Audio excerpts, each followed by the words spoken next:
How to multiply positive and negative numbers.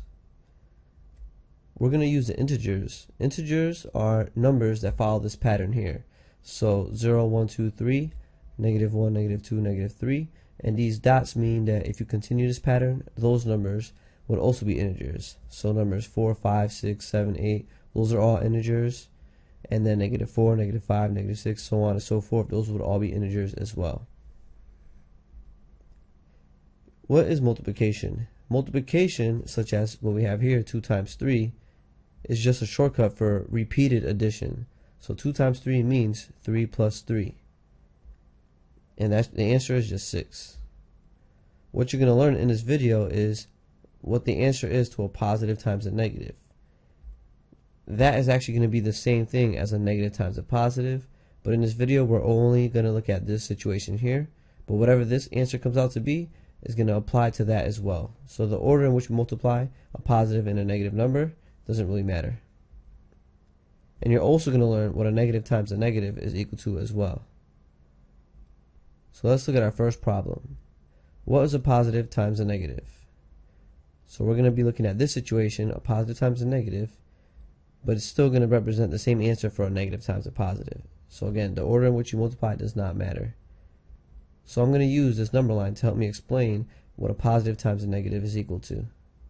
So one thing you can do, and you could always do this in the future if you forget what the answer is you could use a pattern, because patterns is something in mathematics that is pretty hard to forget. So for instance, I'm going to use 2 times 3. 2 times 3 is equal to 6. And what I'm going to do is I'm going to keep multiplying by 2, but I'm going to decrease this number by 1 every time. So 2 times 2 is equal to 4. 2 times 1 is equal to 2. 2 times 0 is equal to 0. So far you can see 2 times 3 is 6. 2 times 2 is 4. 2 times 1 is 2. 2 times 0 is 0. And now if I keep decreasing by 1 again, 2 times negative 1 would be equal to, if I look at this pattern, it kept going from 6 to 4 to 2 to 0, then I know that my next number is going to be negative 2. So here we can see that a positive times a negative is equal to a negative number. So this is using patterns to kind of see what your answer is going to be. Let's look at the next problem. Here it says, what's a negative times a negative?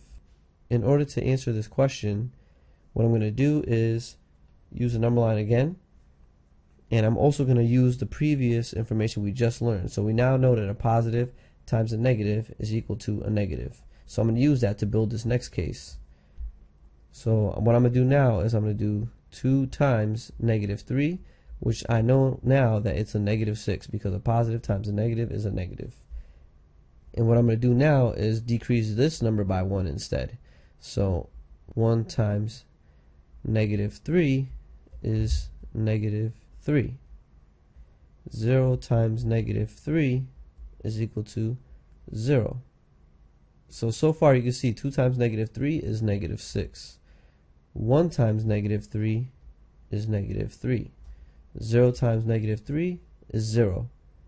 So if I decrease by 1 again, negative 1 times negative 3, based on this pattern, I can see that it was increasing by 3 every time. So my next answer should be 3. So negative 1 times negative 3 is equal to 3.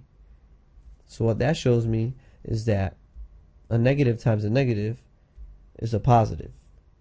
So for a review, if you're multiplying numbers that have the same signs, such as a negative times a negative or a positive times a positive, your answer is going to be positive.